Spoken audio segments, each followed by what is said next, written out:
Hi hello అండి, welcome to our channel my crazy world. ఇవాళ అయితే బ్రోకలీ రైస్ ఎలా చేయాలో చూద్దామండి. వీడియోనైతే స్కిప్ చేయకుండా ఎండ్ వరకు చూడండి. ఇప్పటిదాకా మన ఛానల్ని ఎవరైతే సబ్స్క్రైబ్ చేయలేదో తప్పకుండా సబ్స్క్రైబ్ చేయండి. ఇక ఎక్కువ లాగ్ లేకుండా మనమైతే ప్రాసెస్లోకి వెళ్ళిపోదామండి. ఫస్ట్ అయితే మనం ఒక ఫ్రెష్ బ్రోకలీని అయితే తీసుకొని ఫ్లవర్స్గా కట్ చేసేసుకొని ఒక బౌల్లోకి అయితే తీసి పెట్టేసుకోవాలండి. తర్వాత అందులో హాట్ వాటర్ అయితే వేసి మనం ఒక 10 to 15 మినిట్స్ అయితే ఉంచుకోవాలండి. తర్వాత వడేసేసుకోవాలి. చూడండి, ఈ విధంగా అయితే మనం వాటర్ అంతా డ్రైన్ చేసేసి మనం వడేసుకొని పక్కన తీసి రెడీగా ఉంచుకోవాలి. తర్వాత స్టవ్ ఆన్ చేసుకొని ప్యాన్ పెట్టుకొని అందులో కొంచెం ఆయిల్ వేసి ఆయిల్ మరిగిన తర్వాత మనం అందులో జీరా, చెక్క, లవంగము, ఇంకా బిర్యానీ ఆకు అన్నీ యాడ్ చేసుకోవాలండి.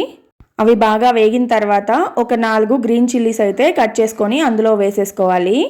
కావాలంటే అందులోనే కొద్దిగా కాజు కూడా యాడ్ చేసుకొని మంచిగా గోల్డ్ కలర్ వచ్చే వరకు ఫ్రై చేసుకొని కరివేపాకు కూడా యాడ్ చేసుకోవాలండి. తర్వాత కొద్దిగా ఆనియన్స్ అయితే వేసుకొని బాగా ఫ్రై చేసుకోవాలి. ఆనియన్స్ బాగా ఫ్రై అయిన తర్వాత అందులో కొంచెం కారపొడి, కొద్దిగా ధనియాల పొడి, కొద్దిగా ఉప్పు వేసుకొని బాగా కలుపుకోవాలండి. తర్వాత ఒక teaspoon ginger garlic paste కూడా వేసుకొని బాగా పచ్చివాసన పోయే వరకు వేసుకొని బాగా వేపుకోవాలండి.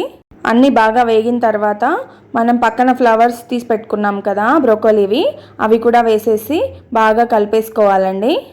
బ్రోకలీ వచ్చి చాలా సాఫ్ట్గా ఉంటుందండి, స్టీమ్కే ఉడికిపోతుంది. అందుకే మనము మూత పెట్టేసుకొని ఒక 10 to 15 మినిట్స్ అయితే మగ్గించుకోవాలండి.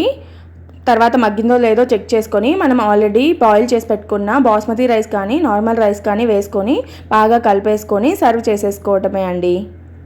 వేడివేడి బ్రోకలీ రైస్ అయితే రెడీ అయిపోయిందండి. ఇది మనం స్నాక్స్కైనా, టిఫిన్ బాక్స్కైనా, లంచ్ బాక్స్కైనా, దేనికైనా చాలా ఈజీగా చేసేయచ్చండి. టేస్ట్ అయితే చాలా బాగుంటుంది, బిర్యానీ లాగా. ఈ వీడియో మీకు నచ్చినట్లయితే లైక్ చేయండి, షేర్ చేయండి, సబ్స్క్రైబ్ చేసుకోండి. Please support me. బాయ్ అండి.